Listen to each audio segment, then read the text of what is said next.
Et dans les Yvelines, à Orgeval très précisément, et c'est Sophie qui va nous ouvrir les portes de sa maison. Une maison qui à l'origine était entourée de dépendances avec une vieille grange entièrement à retaper mais qui offrait de belles perspectives. Elle va nous raconter toutes ces années de travail et de bonheur pour en faire sa maison idéale, juste après notre sommaire. Bonjour Sophie. Bonjour Stéphane, bienvenue. C'est gentil de nous accueillir chez vous. Dites-moi, on est en Provence ici, entre Presque. la glycine sur cette façade, le petit olivier derrière. Une grande maison dans laquelle vous êtes installé depuis combien de temps? 10 ans maintenant. Pas une maison neuve qui date de quelle époque? Pas une maison neuve qui date du 18e. C'était quoi à l'origine ça? C'était un ancien corps de ferme qui a été divisé il y a 100 ans en 3 parties et moi je possède la partie du milieu. Les 3 parties, donc c'est celle-ci? Non, sous mes voisins en fait.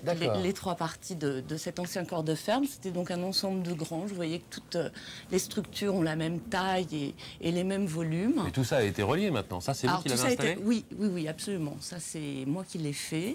On a réhabilité cette grange qui était dans son jus avec de la terre battue, une hauteur sous fêtage de 9 mètres. Donc là vous avez installé forcément des fenêtres. Voilà, on a fait des ouvertures, absolument. On a maintenu l'ouverture des portes de grange. Ça, c'est la même dimension qu'à l'origine.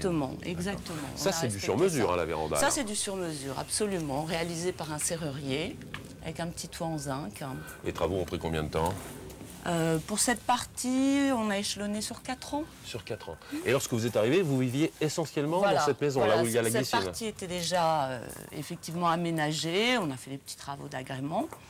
Et on s'est installé là dans un premier temps, et puis ensuite on a réfléchi gentiment à ce qu'on allait faire. Des travaux qui s'échelonnent sur le temps. Mais c'est pas plus mal en même temps. Non, ça laisse le temps de réfléchir, exactement. Obtenir les permis de construire pour justement réhabiliter cette grange, ça a été relativement facile? Non, c'est compliqué. Les règles d'urbanisme sont compliquées parce qu'il y a un COS qu'il faut respecter, et même si ce bâtiment était existant, c'était difficile de le réhabiliter, de rajouter de la surface habitable. Parfois absurde de se dire qu'il y a une grange qui risque de s'écrouler. Exactement. On propose de réhabiliter effectivement la grange pour en faire une maison qui soit habitable et qui permette de faire perdurer la vie du village. Absolument. Et on vous met les bâtons dans les roues. Exactement. Ça, c'est quand même hallucinant. Bon. La cour a été refaite également?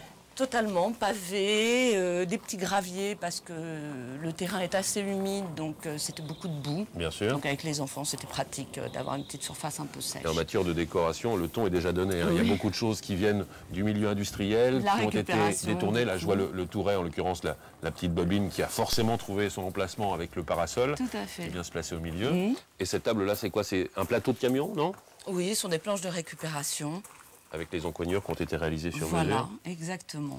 Beaucoup de récupération. C'est ce qu'on va découvrir, j'imagine, à l'intérieur de la maison. Oui. C'est un peu votre plaisir, ça. C'est un peu mon plaisir. Chiner, absolument. fabriquer, détourner, vous en avez fait votre activité aussi. Hein. Tout à fait.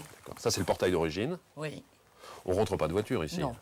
C'est simplement la limite de la propriété. Exactement.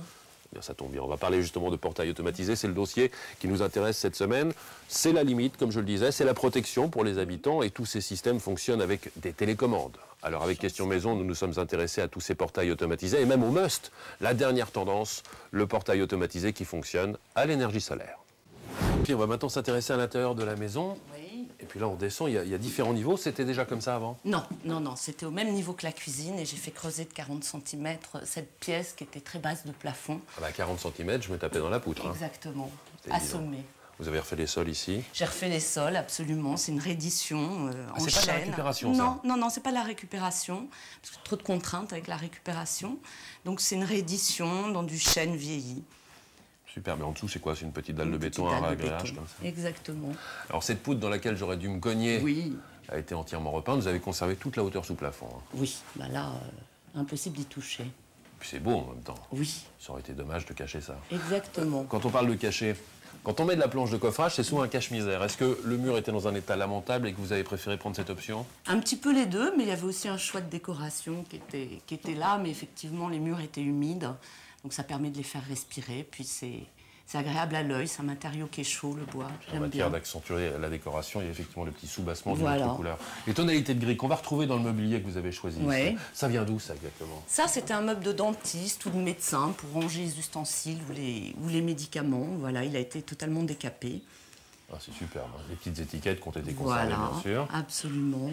Cheminée à l'éthanol. La cheminée à l'éthanol, exactement. Alors, qui remplace une cheminée qui était là au sol, qui prenait beaucoup d'emphase. Oui, ça a été bouché, exactement. D'accord. C'est simplement l'ambiance que vous cherchiez? Exactement, c'est pour l'ambiance. Hein. Bah, c'est joli. Ça chauffe en même temps, hein? Oui, un petit peu, Pour de une quelques pièce comme ça, degrés, c'est oui, sympa. exactement. Pour une petite pièce, c'est efficace. Ça aussi, c'est joli. Oui. C'est quoi? Ce sont des isolants? Exactement, des Isolants, isolateurs. des lignes à haute tension, c'est ça? Exactement, voilà. Donc des palettes EDF. Hein. Ah, génial. Puis là, quand on parle de mobilier industriel, ça Ah c'est oui, superbe. là- C'est de la tôle, ça? Non, c'est de la fonte. Hein. Ah oui, C'était un carrément. poste de travail d'une usine de fonderie. Et oui, c'est lourd. Ah, ça pèse 2 tonnes. Absolument. On s'intéresse maintenant à la cuisine. Oui. Alors là, on est dans la partie d'origine. On a conservé le Absolument. sol tel Les quel. sols sont d'origine, hein, tout à fait. Et puis là, le mobilier industriel est encore à l'honneur. Voilà. Vous passez beaucoup de temps à chiner, à Oui. récupérer, Oui, beaucoup de temps. à restaurer C'est aussi. mon métier. C'est oui. ce que vous faites. Absolument. C'est pas qu'une passion, c'est un métier maintenant. C'est un métier maintenant. Mais ça a exactement. commencé par une passion. Mais qui reste une passion. Je veux bien vous croire. Mm. Même le radiateur, ça aussi c'est de la récupération. Absolument, de la fonte lui aussi. Alors vous n'avez pas eu envie à un moment donné de le sabler pour lui redonner sa Non, je le on va trouvais dire sa couleur charmant. d'origine? Je le trouvais charmant dans son jus. Le côté un peu vieilli comme ça. Mm. Puis on continue la découverte avec un vaisselier. Ouais. C'était quoi ça aussi comme meuble? C'était... Alors ça, je connais pas trop bien son origine. Mais c'est pareil, ça sort d'une Mais usine. Hein. voilà, ça sort d'une usine ou de chez un médecin également, peut-être. Ah, c'est joli. Hein. Et puis ça, c'est costaud en même temps. Voilà, Ça ça a risque pas de se l'avantage de détériorer. résister, exactement. Qu'est-ce que vous avez fait là exactement? Alors là, c'est du cache-misère aussi. J'ai posé un film auto-adhésif pour cacher les anciens carreaux dont la couleur ne me convenait plus. On était dans quelle tonalité On avant? était dans les jaunes. Hein. Ah, le Provençal. Bah oui, c'est ce qui se faisait beaucoup il y a 10 ans. Et là maintenant, il y a la belle association. Même la crédence a été faite de la même Voilà, manière. voilà. C'est quoi là-bas? C'est un vieux volet? C'est un ancien élément de soubassement en bois, voilà, que j'ai transformé. Avec simplement la barre aimantée pour Voilà, pouvoir y mettre pour les couteaux. couteaux. Il y a plein de bonnes Exactement. astuces. Ça aussi, c'est rigolo. Bah oui. Parce que c'est tout bête, c'est un frigo C'est un frigo, exactement. qui était blanc. Qui était blanc à l'origine, je vous le confirme, et qui est noir maintenant, qui fait un peu tableau. Il faut une peinture spécifique ou pas? Oui, il faut un après spécifique. Et après, on D'accord. peint avec la peinture que l'on souhaite pour l'effet que l'on souhaite. Et là, je vous félicite. Ah On oui. est dans le tri sélectif. Absolument. Je jette et j'emballe. Et j'emballe. Et là, j'ai envie d'aller voir la petite cour qu'il y a juste à côté maintenant. Ah oui, c'est agréable pour y prendre son déjeuner ou son dîner. Mais cet autre corps de bâtiment qu'il y a au fond, là, c'était quoi avant? C'était des box à chevaux avec la chambre du palefrenier à l'étage, hein, par laquelle on accède par l'extérieur. Et c'est devenu quoi maintenant? Alors au rez-de-chaussée, c'est devenu buanderie-chaufferie. Et à l'étage, c'est une petite salle de jeu pour les enfants. Vous m'autoriseriez à aller y faire Oui. aller jeter un petit coup d'œil tout à l'heure? Bien sûr. Tant que vous alliez vérifier de votre côté Oui. si les chambres sont présentables. Avant cela, on va s'intéresser à une couleur. J'ai vu Oui. que vous aviez privilégié le gris dans la maison. Dans toutes ces tonalités, on va du blanc jusqu'au noir. Voilà, exactement. La couleur qui nous intéresse aujourd'hui, c'est le rouge. C'est la couleur du danger, la couleur de la passion. C'est la première couleur de la création. C'est une couleur qui ne passe jamais inaperçue et qu'on utilise beaucoup en décoration. Vous allez voir pourquoi et surtout comment. Avant de retrouver Sophie pour découvrir les chambres de la maison, petite halte dans la salle de jeu des enfants. Nous sommes au-dessus de la buanderie, dans ce qui était auparavant le box pour les chevaux. Une salle de jeu où cette commode de récupération permet de cacher de nombreux objets. Nous allons maintenant nous intéresser à l'univers de Simone Felpin. Simone est sculpteur en textile et je vous imagine, vous vous dites, mais où nous emmène-t-il ? Vous allez voir que cette femme coupe, plie et replie à l'infini des bandes de coton non décaties, c'est-à-dire laissées dans leur aspect brut, absolument pas travaillées pour qu'elles soient plus souples, des bandes qu'elle achète au mètre. Ce sont finalement des kilomètres